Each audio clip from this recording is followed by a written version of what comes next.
The following program may contain strong language and mature content. Viewer discretion is advised.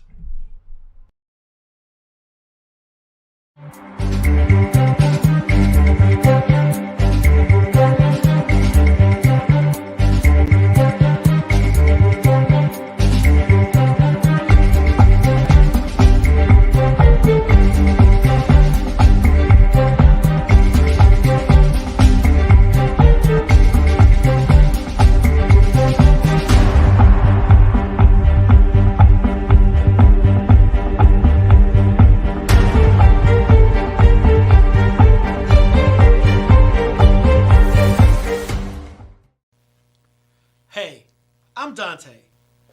And hey, I'm Dana. And welcome to the Donta Show.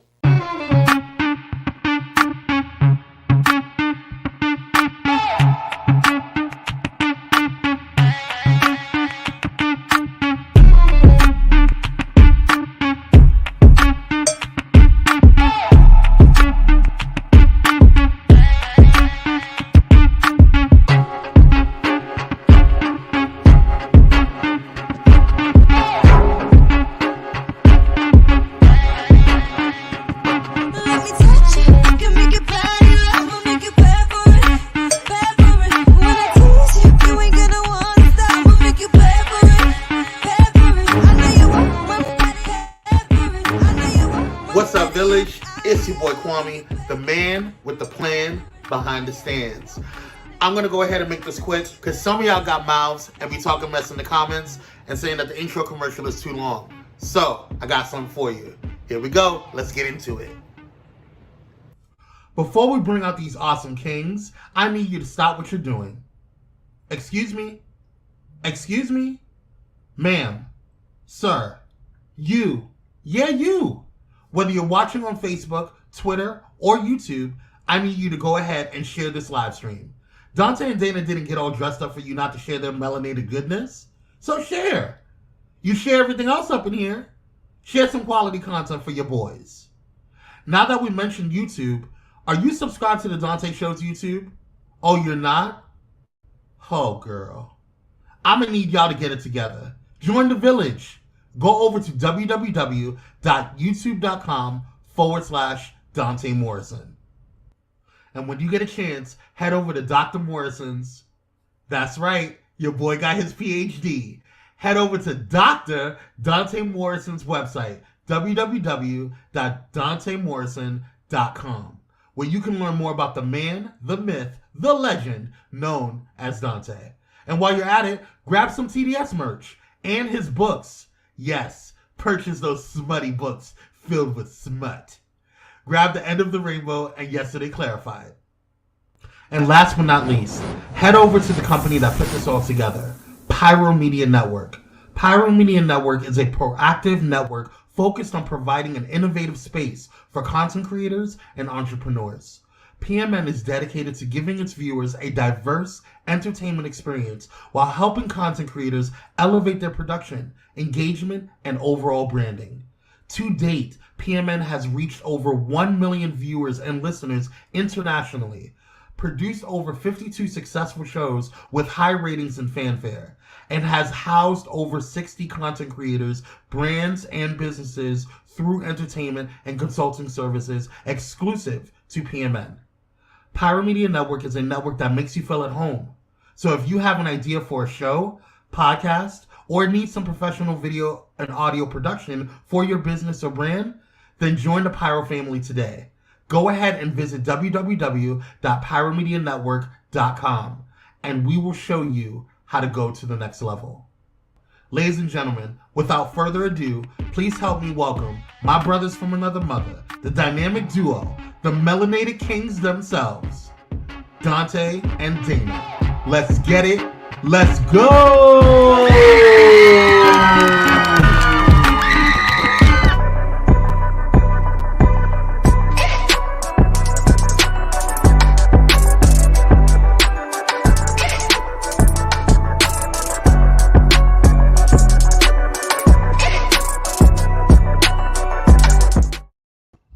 What's up, everybody? Happy Monday. Welcome to another edition of the Donta Show. I'm your boy, Dr. Donta Morrison, and right next to me is the man, the myth, the legend, Dana Dane. What's happening, everybody?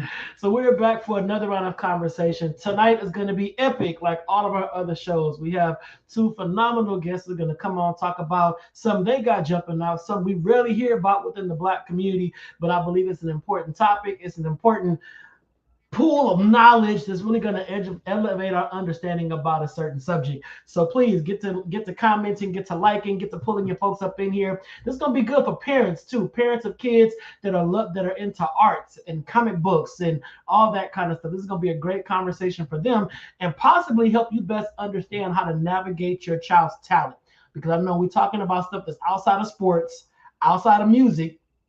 Parents are like, is there really a career in that? Can they make money off of that? What's up with my child's future? All my kid does is sit in class and doodle all day. But guess what? There is something that you should tap into as a parent. And I got two guests on tonight that's going to help us expound further upon that. But before we go any further, let's chop it up for a cool minute while y'all get up in these comments, get up on the show, and invite your friends, your family, your cousins, and your loved ones. So, Dana, how was your weekend? Or how was your week since last Monday when you was on the show?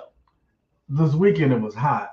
Mm-hmm. But last week, me and my son, we did our belt testing, and we are now officially orange belts. And so, another couple of moves to be able to chop your head off. Is it karate, kung fu, taekwondo? All of Which it. one is it? Mixed. Oh, mixed martial arts? Kaji Kimbo. So you were Kaji Kimball? Yeah. Kenji Kaju Kimbo. Is he related to Kim Kimball, Beyonce's hairstylist? No. Is it Kimball or Kimbo? Neither. So how you spell it? I don't know, man. It's Hawaiian martial arts. So you got an orange belt and you don't even know how you spell it? I don't know how to. It's Kenji, Kingi, Kaju, Kagu, Kimball. I don't whatever. Kinbu, I believe. Oh, Kimball. Yeah. Oh. Well, congratulations to you for becoming an orange belt in the art of Kimball. Kenji Kaju Kimball. Kenji Kaju Kimball. Yes. And let me get that with a side of fries. So congratulations to you for that. That's what's up, man. Though, is it really something though? I mean, like, do you feel like you can defend yourself better? Yeah, I do. Actually, I do.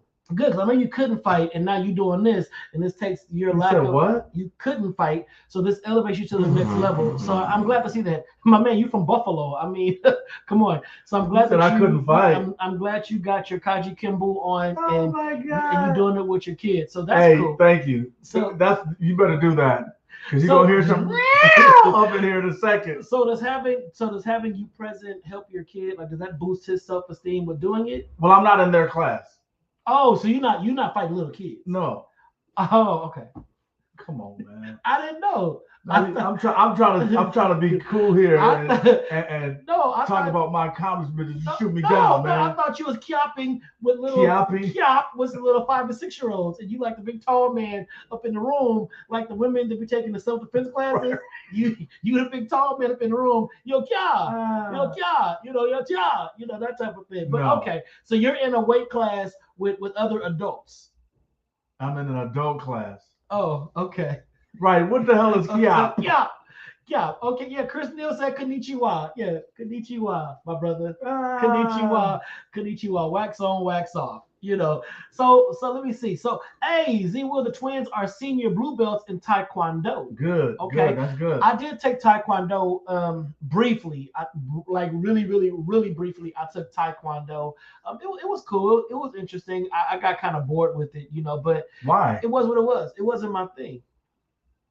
So you're just gonna continue to not know how to fight. Oh, bruh. See what I'm saying? See how it feels when somebody tells you? Ooh, and been saying that. Who said that? Uh-oh. Trust me when I say, as long as bricks are available, I can fight. Right. As long as they make loose bricks, Donta can fight. All right.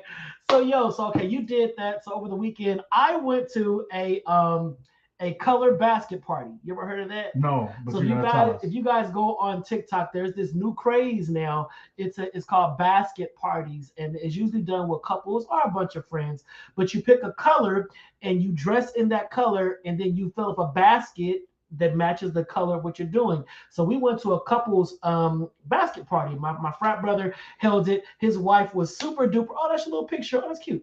We were his wife hosted it, and Eddie and I, we were red. We was the red couple. So we were all red. We had a red basket. You got to make a red drink. You know, we had like Doritos, Skittles, red vine licorice. We had all kinds of stuff red. And then other couples, we had the blue couple, the yellow couple. It was basically like going to the Wiz. You know, and everybody had their colors. It was dope. What's up, St. James? What it do, fam? It was dope. It was a fun time. You know, me and Eddie, you know, we the gay couple, and it's all the straight couples. And I love being the only gay couple in the room. It's fun, especially when the straight couples see that we people too. You know, we just like y'all. We just gay. You know, so it was a good time. So shout out to my frat Dave for his wife. Basically, she's a turn up. She's a hoot. So did y'all win a prize or something? Or I think we had best drink. I think we did make best drink. What was y'all drink? Ours was Eddie made it was a Ciroc. It was a berry Ciroc with raspberries. And it was something else in it, and you drank it through a licorice straw, a red so what wine did you straw. do? I showed up with the red. Eddie is the bartender. I don't make drinks. I don't know how to make a drink. I don't know how to do all that. Thank you. So what did I do? I stood there. Know your duty. I did what I do. I meet and greet. I waved, you know. And then Chris Neal was in town for the weekend. Chris was in town. Yeah, Didn't tell nobody. She did a pop in to LA. She hopped in town. Chris. So she came in town. So we hung out with her at the she was at the Ritz-Carlton or the Marriott Residences at LA Live. Chris, I could have gave you some Steelers stuff. I have so much stuff. Please. We hung out at the pool on Saturday, and then on Friday we went to this restaurant called Fixins. Went to Fixins at LA Live, had some soul food and whatnot. It was a very eventful weekend. We did a whole lot of stuff. Yes, Sharitha. I was just there to be what? Say it louder. Cute.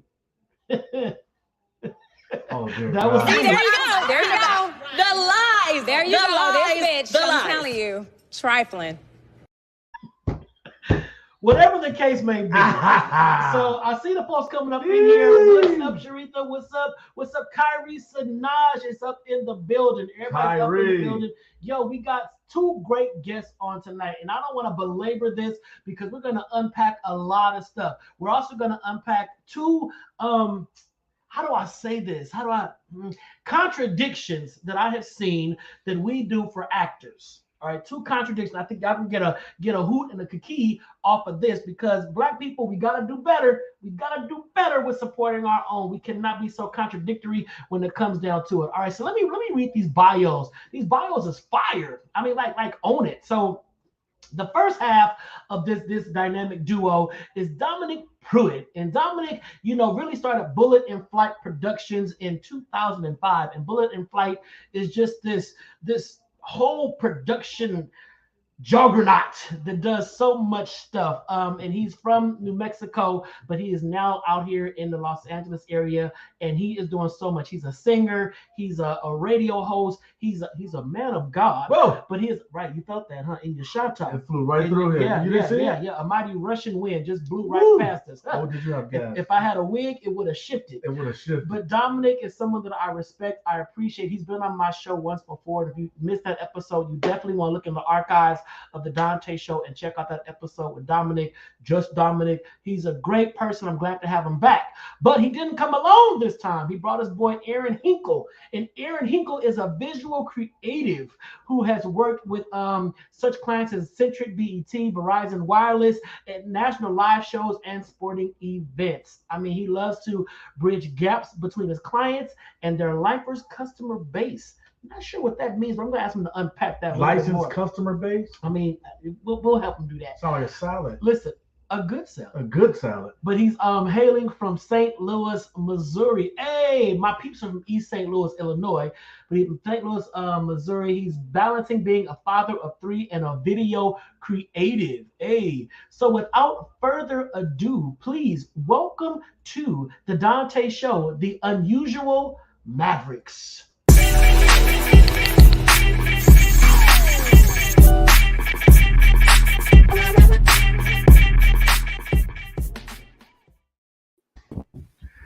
What it do, fellas?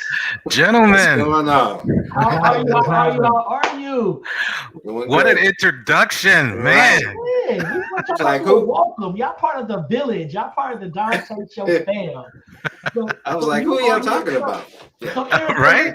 Aaron, what is this salad that you do? What's this building people's lifers and what is that about, bro? So basically, any company, you know, and I have my hands in like productions and whatnot, but I think everybody has the same game plan, which is you don't want to just have like a one-off where you have a project or you have a product and you know you have people buy it, support it, and then that's it. You want them to be lifers. So think about Apple, think about Android. Like you have some folks are dedicated, they will fight you if you come at them wrong about the products that they support. Apple, I mean, the ecosystem is big.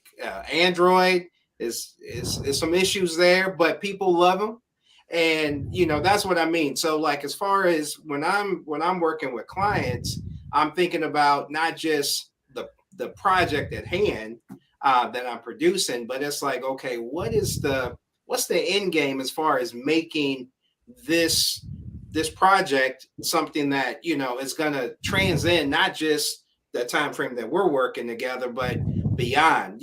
Let's get their family connected, let's get their families' neighborhoods connected, let's get everybody connected. And that's just my brand mindset whenever I'm working with clients. So that's kind of like what I was talking about. So you're a big picture thinker. Absolutely. Okay, I got you. Yeah. Visionary. Yeah, visionary. I love it. All right, and then just Dominic. I mean, Bullet in Flight. I mean, come on, just the name Yes, itself already tells us that you bought that life. I mean, Bullet. So let the folks know more about Bullet in Flight. Then we gonna mesh this all together. All right. Well, as you said, Bullet in Flight is a production company. And one of our first productions out the gate recently has been Bullet in Flight Radio. And so we have branched off into radio and working with indie artists, fantastic indie artists, gospel indie artists, house artists, R&B artists, you name it. We're working with a lot of different folks and a lot of community leaders as well, from preachers to just community leaders, folks that are trying to make a difference in homelessness and healthcare and HIV and women's health and mental health.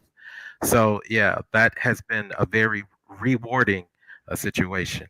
And now we're obviously branching off a little bit more into music. And so I'm really excited about this next phase that we're about to get into. Do you know anything about music? Just a little. I'm actually born and raised in Detroit. So here. yes, so the music scene and the music business, gospel music scene and business was a really big deal in my house and life. I sang for Fred Hammond. I toured with him and Kirk Franklin and Yolanda Adams. I've sang for Aretha Franklin and Mariah Carey. And I've, done just a little bit of stuff, some little TV stuff and tour. So just a little bit. Just a smidge. You said Fred Hammond. I see my brother Lavelle Delone on here watching, and Lavelle used to sing one of Fred's songs at church. Come on, Lavelle, I should put you on the screen and say, Bread of heaven, sent down from Lord. Come on, Lavelle. You know you still got it in you. So, Dominic, you grew up in Motown. So you were surrounded by real singers, real music, just a vibe and a sound. Oh my God. I want to just touch on that real quick. So what's changed with the music sound now, in your opinion? Real quick. That R&B is now accepted. It's a major part of gospel, and I don't think the church really understands that gospel and R&B are married now. Mm-hmm. The sound, the producers, the writers, crossover singers, You name it. I mean, look at Beyonce and Clark sisters. I mean, that's just one example, and it's trickling down, and it's been doing that for the past 2-3 decades. Right. You're right. I think that it's always been like that, but they just didn't want to accept it. But now with social media and stuff like that, they have no choice. That's right. Because you have, back in the day, you had Little Richard. He did gospel. He did R&B. Al Green, gospel, R&B. You know, a lot Ray of Charles. people, Ray Charles, Aretha, back and forth. So things like that. So I think that it's just more. They have no choice but to accept it now because it's not going anywhere. That's and the way that these producers are producing these gospel songs, even Fred did an album of love songs, and it's like you can't even really tell the difference because some of the songs they're singing third person, like Music Soul Child Love. You could sing that in church or on an R&B stage because he's not really saying anything but love. And then when you hear the lyrics, he could be talking about Jesus or, you know, a woman or whatever. Karen Clark sang Jill Scott, He Loves Me. Right, exactly. It was like, dang, she took us to church. And I mean, and Beyonce sung Church Girl. Yeah. There you That's go. gospel. I don't know how you look at it. Look. It depends on which God you serve. I'm just saying. Still a valid point, though. Oh, yeah.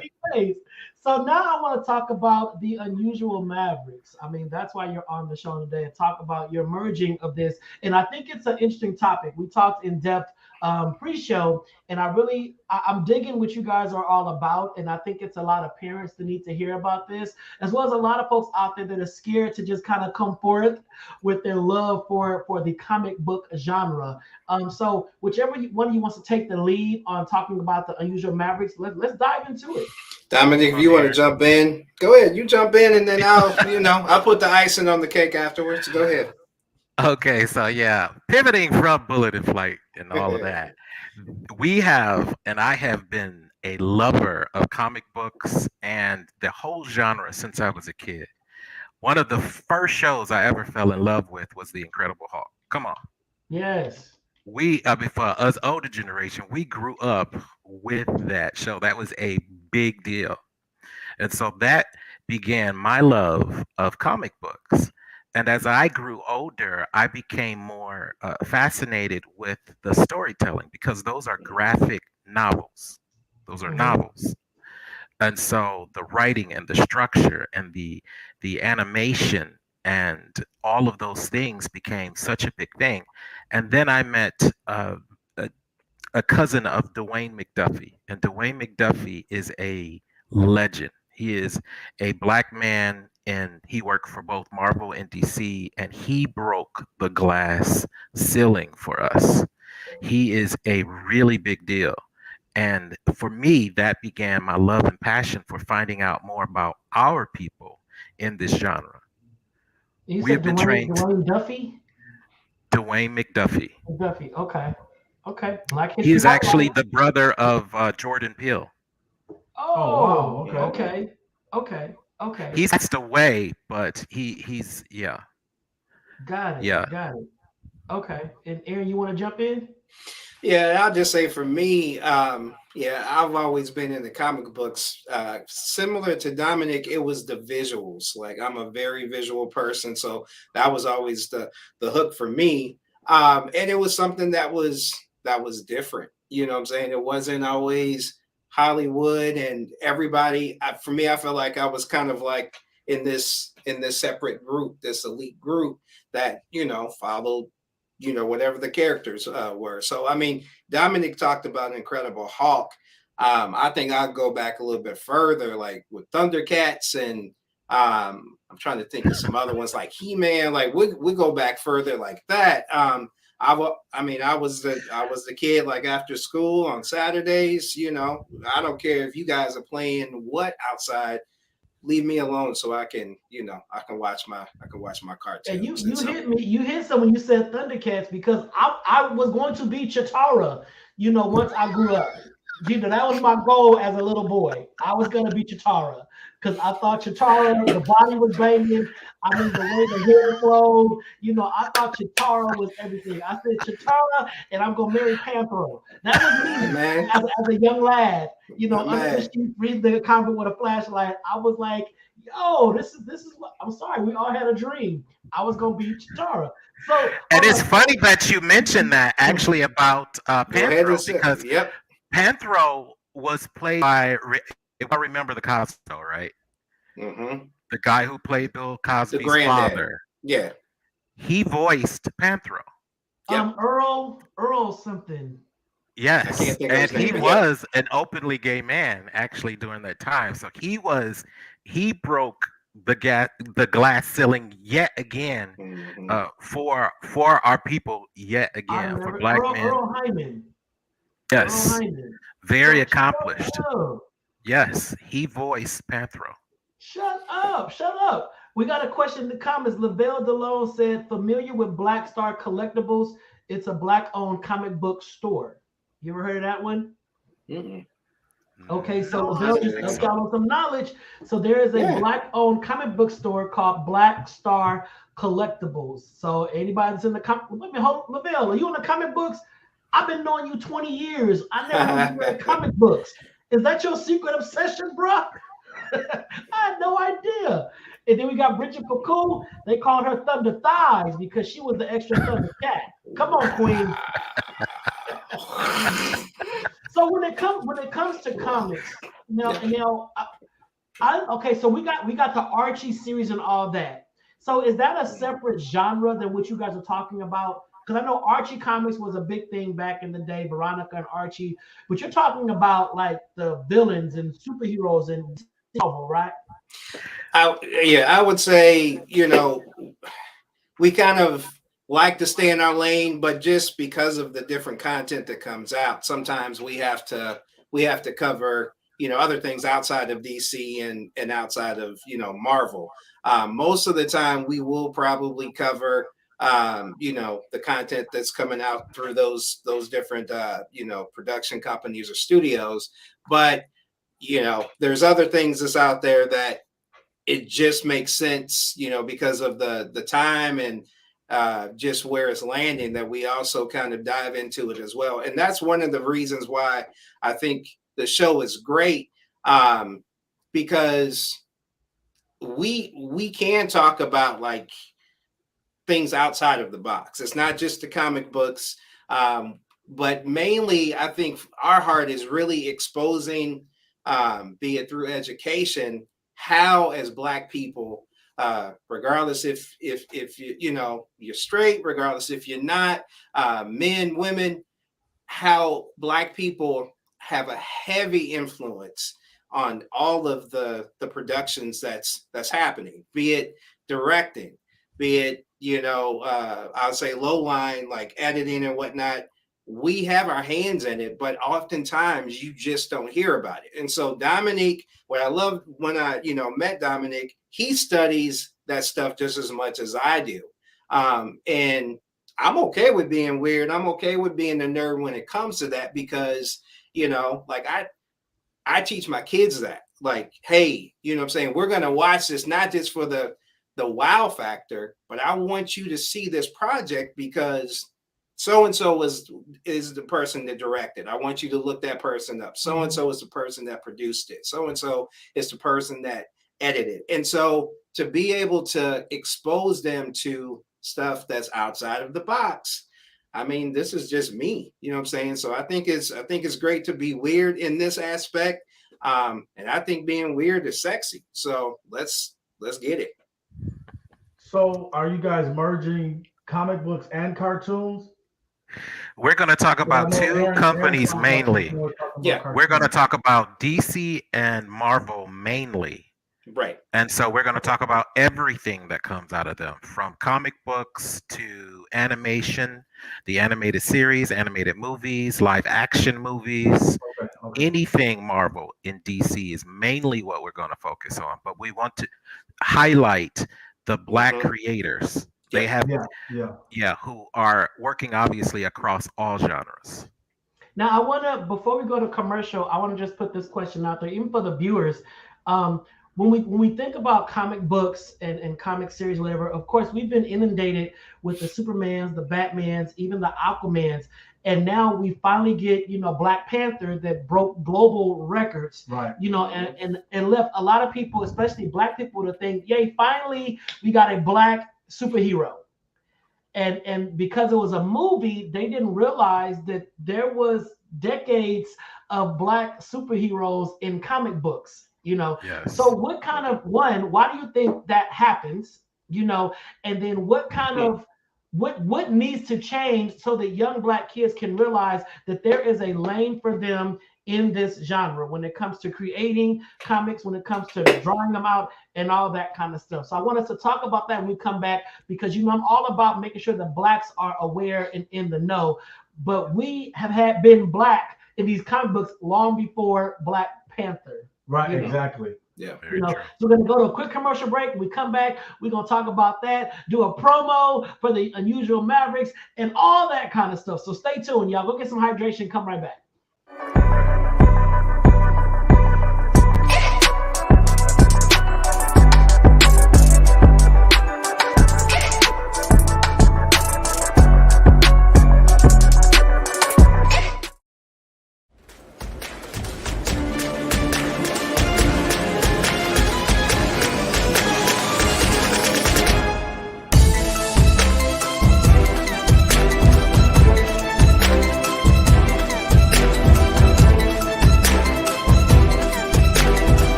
Everybody, welcome back to the second half of the Donta Show. We're here with just Dominic and Erin, the Unusual Mavericks, and we're talking about comics and Black people and the Black contributions to these comics. And we're going to dig a little bit deeper now and just really unpack why do we think that we're not seeing more of us on either the big or the small screen. So Dom, Erin, y'all want to dive into that? Y'all ready?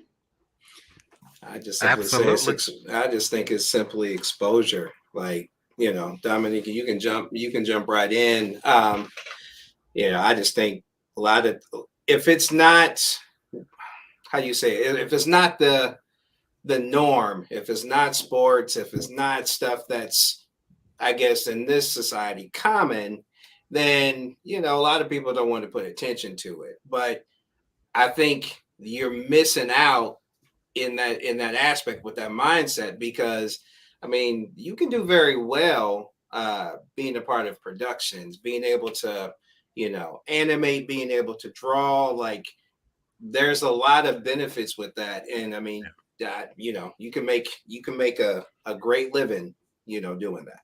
I also think though, that it goes to, if you're talking about representation on screen, if that's what you're referring to, my belief is, I believe Wesley Snipes, when he said after he made Blade, which was a Marvel character, it was, he tried to go straight into getting Black Panther made. And I was on the train, I was signing the petitions way back when. And the belief and the statements that they said is, we just don't believe that the black dollar can sustain a film like this. Who would actually really get behind, the world would get behind a black superhero in this? No. Superman, yes. But Black Panther? No. And we have a wonderful menagerie. We have a wonderful menagerie of wonderful black superheroes in both universes. Oh yeah. And I think people don't know that. I'm sorry, did I cut you off? Oh no, I'm just saying, oh yeah, like Black Lightning, all of them. We were just talking about that on commercial about Blade. Yeah, I think it's unfortunate, and also, but when you think about it, it's funny how non-blacks kind of joke like our existence wasn't never present. I always think about I'm a Star Wars fanatic, Star Wars, and then when they brought in John Boyega, and it was like trying to boycott Star Wars because like, what's this black person doing in Star Wars? I'm like, but y'all think Chewbacca and the Ewoks are real? But it wasn't no blacks in space. I don't understand. It's like, what are y'all talking about? And we go, even right now, we talked about this before the show, the Woman King. And how we continue to shoot ourselves in the foot.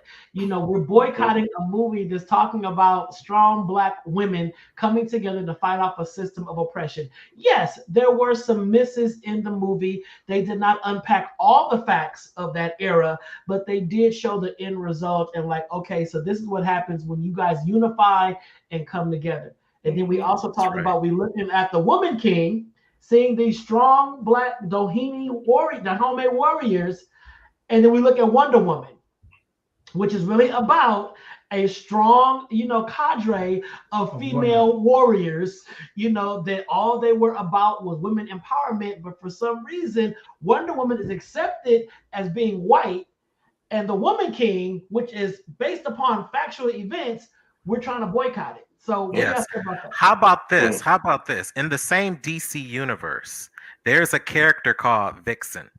Yep. If y'all, she is the equivalent of Wonder Woman, but she's black. Yeah. She comes from an African village. All the women in the village are the primary protectors. They have mystical powers. And what have we seen much of Vixen? Or Bronze Tiger? I'm sure there's some stuff down the pipeline. Well, now they do it because they see the dollar. They see the dollar. They see we'll come out, and we'll support. So now that they know we'll finance it and we'll come and we'll make billions. Oh my God, there's something to this black superhero thing when we've always been in existence. However, they did give Storm some light. Storm got a little bit of shine, albeit I would have not cast Halle Berry to be Storm. I was really disappointed with that in the movie. But, Halle was Storm.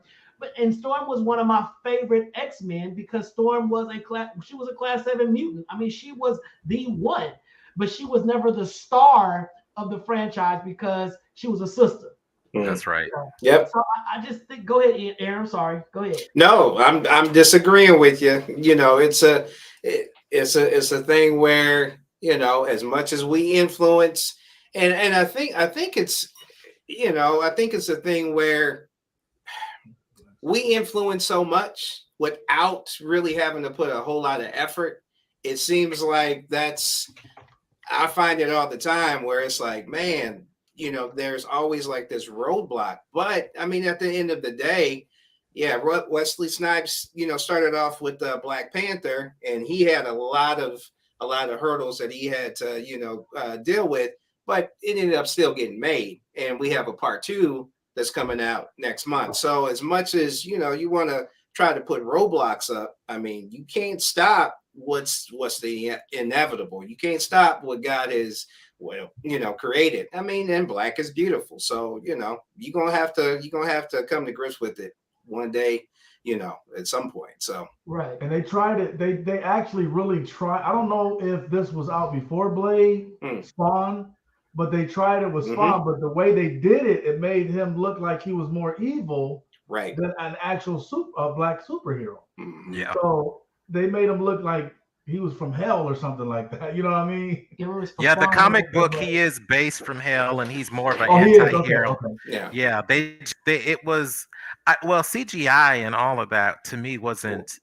They should redo that. Yes, because they're even redoing the Blade movies now. They're redoing X-Men. They're redoing all of this stuff all over again because the visual effects are now, getting better.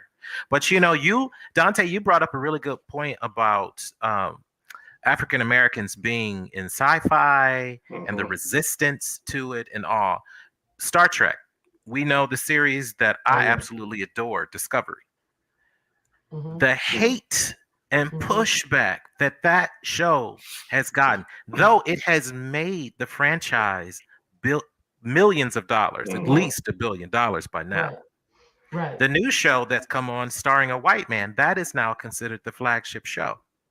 They don't want to see us. Yeah. And it's sad that we're still a part of a system that as much as they try to say we've evolved and we're, this whole diversity and inclusion and yada, yada, yada, they don't want us to be at the table, and by they, I'm not specifically talking about white people.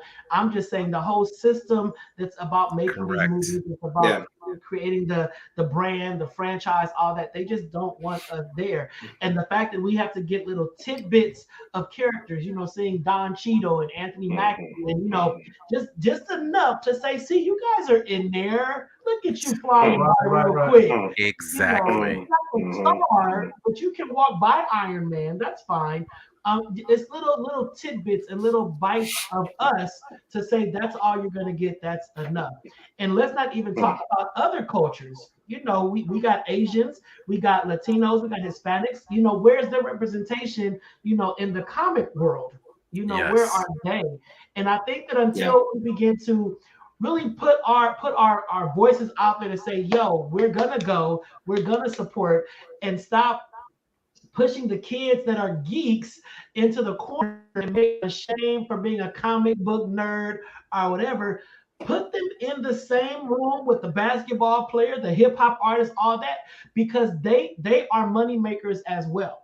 I think that's the fear, though. I think that's the fear. Because whoever earns the most decides what the rules are. Exactly. Yeah. They're in control. Yes. Because they know, they watched the Blade trilogy. They saw how much money he made. So when he came back to say, I want to do Black Panther, they knew he could do it. He could do it.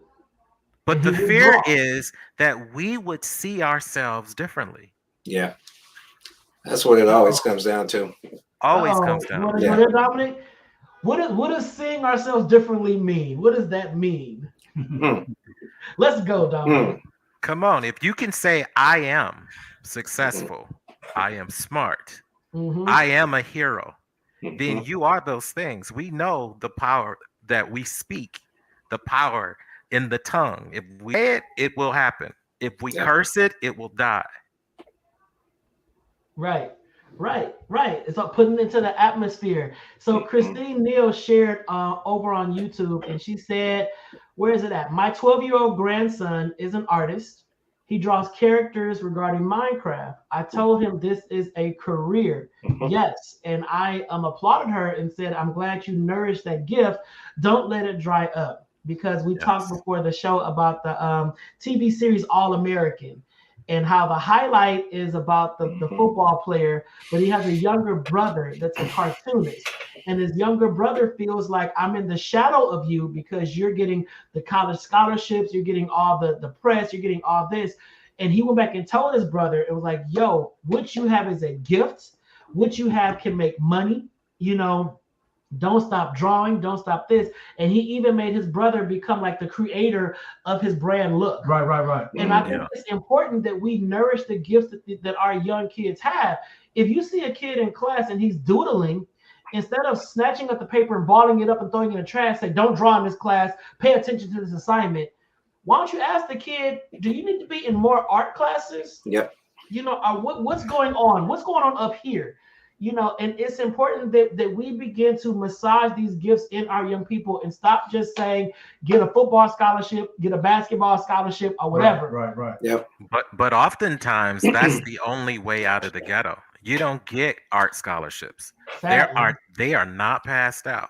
And if you want a degree in English because you want to be an author, Right. not in the ghetto, you gotta cross the street to the white schools.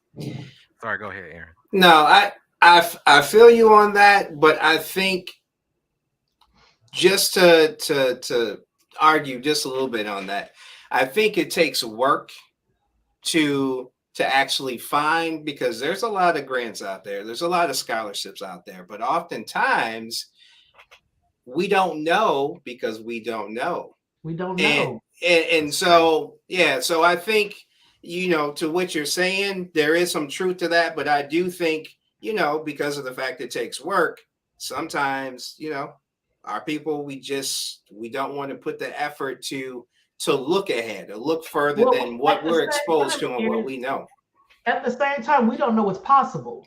Exactly. You know, we have no idea what's possible. If our young Black kids are only seeing, you know, the white kids benefit from these artistic grants and getting access to these art institutes and whatnot, they don't know any other way is possible. Right. You know, they have no idea. You know, I think graffiti artists is amazing. You take a spray paint can and you can do a whole building or a mural with a spray paint can.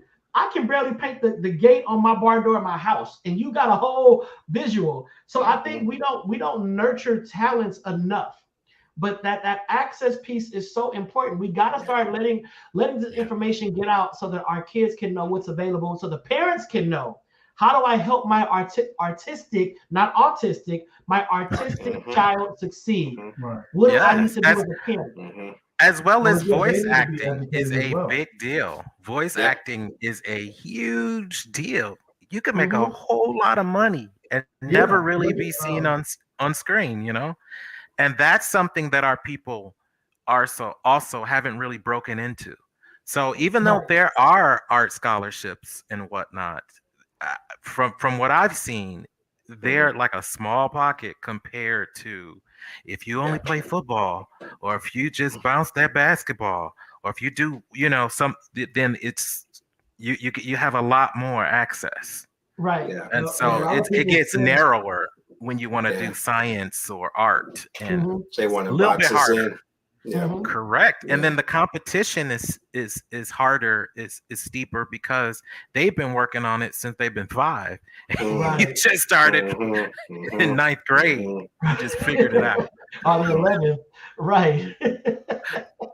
Right. And I think it's also important for parents to understand what money can be made behind the scenes. Yes. You know, a lot of parents only think that the one in the spotlight is making the money, but it's a lot of folks behind the scenes that you would never know is millionaires are walking around in the grocery store right next to you. And they're like, oh, I'm the creative director for yada, yada, yada. Yes, I have a Prius and I wear Birkenstocks, but I can buy your whole family. And I think that we need to let people know all the opportunities that are available for kids that are into the arts. It's super important. And just Dominic said something earlier. He said voice acting. A lot of people still to this day don't even know or didn't know that James Earl Jones was the voice of Darth Vader. And, you know, for eons, he just retired like 3 days ago. He retired his voice. So it's a lot of, in actuality, voiceover actors make more money than regular actors. Absolutely. You know, because of the animation and things like that. Yeah, he's been working in Star Wars animation for years, and a lot of people don't know it. Decades. Yep. Decades. And there's a lot of recognizable voices out there. Lena Waithe is out there now. I know her voice when I hear it. Cree Summer. Yeah, Cree Summer. Yeah. Yeah, it's a lot of voices out there that's making money. Even Regina King is a Rugrat. Oh, and the twins. The twins. What is it? Their voices too. So I can't. it's options. Regina King plays the two brothers. The two brothers on the show. No. And the guy who did Static Shock, I forgot his name all of a sudden. He did Yeah, Static Boondock. Shock. He did a whole lot of other stuff. He's just Who's this that? guy is brilliant. He did Static Shock. I forgot his name. It's Lamar something. Odom? I forgot his name. He's done a lot of stuff. He's like in Young Yeah, Justice Boondocks. now doing. Oh yeah, Boondocks. It's gonna hit you after the show. Watch. When we Yeah. hang Watch. Yeah, right. It's gonna Yeah. be crazy. Right, But yeah, right. there are some legends that are just killing it. It is. And the funny part about it is even our village, when we're actually talking to each other and we're doing things, we're actually sometimes making voices, making different sounds. Not even Yes. sitting there Yes. speaking to tap in. Look, you know what? Let me tap in and create a few characters here and do a voiceover reel. And things of that nature. You don't even realize that, when you go on your high pitch, when you're talking to somebody or something. It's innate in us to animate, to Right, be right. animated. Absolutely. Right, Absolutely. Right. All right, y'all. So we're gonna take a quick turn real quick. We got 10 minutes left. So there's another subject I want to cover. So we did the anime, the characters and all that kind of stuff. I want to talk about how we shoot ourselves in the foot. Black people, we are our own worst enemy. We're letting folks be great. All right. So listen, there are two shows out. Well, there's two shows out. There's one show out right now called Donta, and then there's P Valley. So we got J. Alphonse Nicholas, and we all know him as Little Murder. Then we got Evan Peters, who was playing Jeffrey Dahmer, the gay murderer, cannibal, the whole nine. Both men are heterosexual. However, Evan Peters is being praised for his role as Jeffrey Dahmer and says, oh my God, he is really playing the hell out of this gay character. For him to go into character like this is amazing. Now, J. Alphonse plays a down low character on P Valley and has been raked through the coals by the Black community and saying, dude is playing a gay dude too good not to be gay.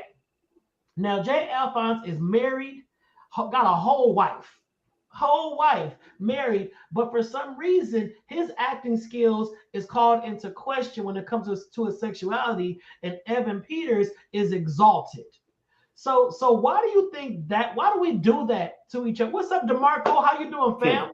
Why do we do that to ourselves? Why can't we let this man have his flowers and say, yo, J. Alphonse is bringing it. He is killing that role. Why are we not doing that? Why do we got to instantly say, if you a Black man playing a Black gay man on TV, you got to be gay, because ain't no way no brother going to do that on the screen. We hate us. We hate us.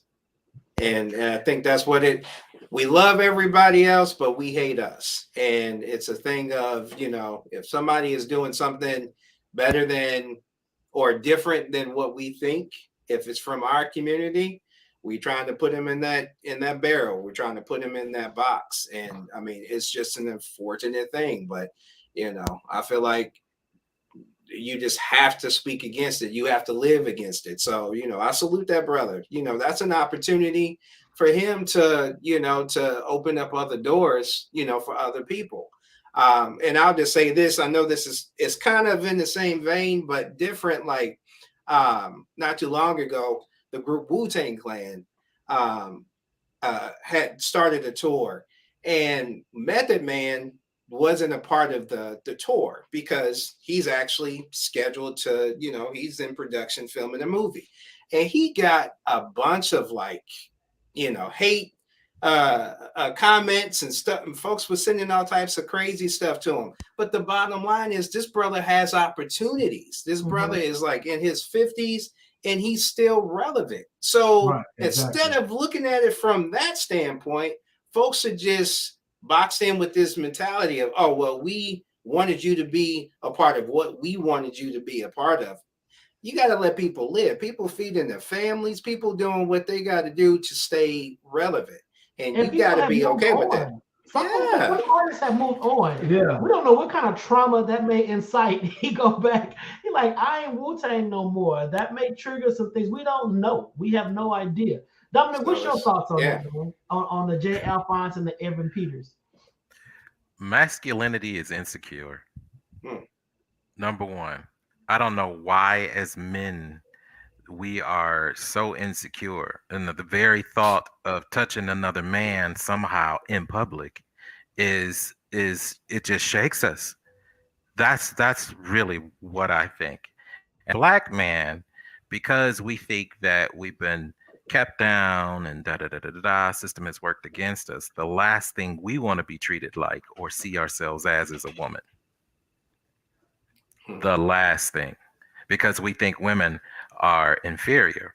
Masculinity, sometimes, in my opinion, as a man, and I love being a man, but we are insecure. And there you have it. That's the benediction. That's it. That was it right That's there. the plate. That was it. We got to do better. And I love my boy Lavelle DeLong, one of my best friends. He said, well, Dante, you wasn't supposed to be my friend for years. And that's facts, because Lavelle is 155,000% heterosexual, and we are peas in the pod. We are so close.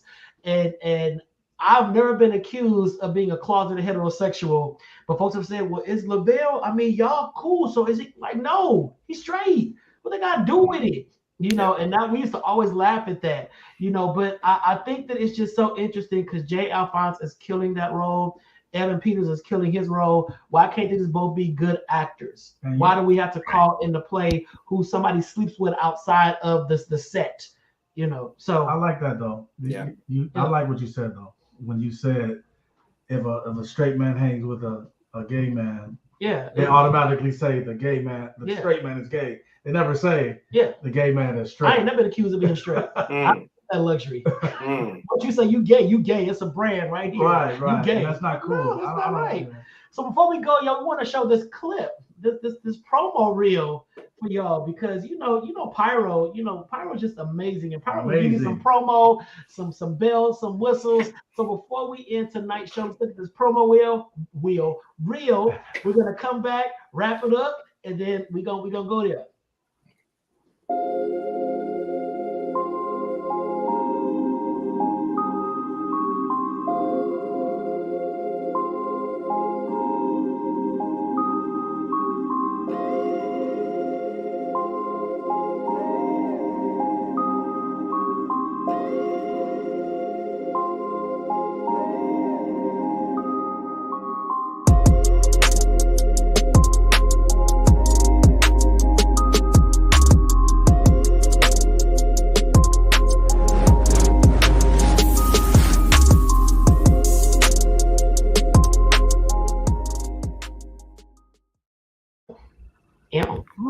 We official now. That's so sexual.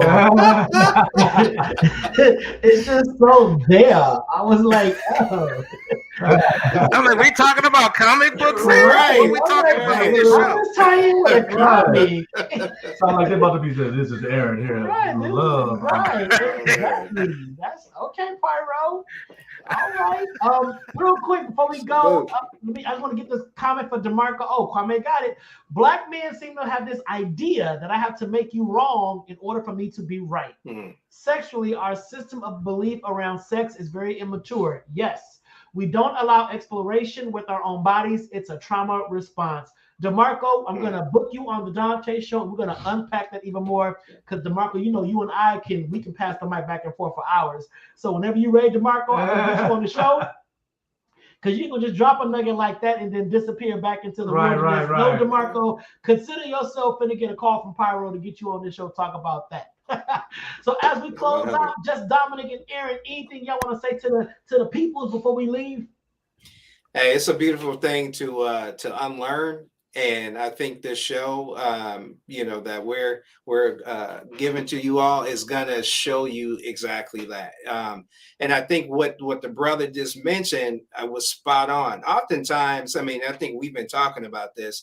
A lot of the stuff that we do and we think is out of past traumas, and so it's time to put those things down once and for all. Get to the roots of it and live a life where you're free. And everybody else around you is free. Everybody that you come in contact with is free. So embrace the people that's around you, embrace people for who they are. And, like I said earlier, it's cool to be weird, and I'm here for it. So let's do it. Love it. Dominic, you spoke for both of y'all. Was that it? Well, well, if you want me to say something, you guys please check us out because we are going to review TV shows, we are going to review movies, we are going to review some of your favorite stuff, and we're going to do it from our perspective. You know, a black male perspective, a very fun perspective. So just be sure to check us out. So we're gonna have some fun. I love it. Hey, y'all, that wraps up tonight's show. Make sure to follow us on YouTube, youtube.com/Donta Morrison, youtube.com/Donta Morrison. Check out me on Instagram, Donta_Morrison. Dana, what's your IG? DNA716. Boom, boom, boom. We love y'all. We appreciate y'all. Village, you know how we get down. Without y'all, we just be two dudes talking to each other. And as much as I love Dana, I don't want to talk to him for an hour. Not at all. We need y'all to check us out. So we're back tomorrow night, same time, same bat channel, same bat time. Right here, 8 p.m. Pacific Standard Time on YouTube and Facebook Live. Also check out Pyro Media Network. Love you, love you, love you. Everybody stay safe. God bless, and I will see you tomorrow. Peace out. Oh my God. My God, my God. Good night.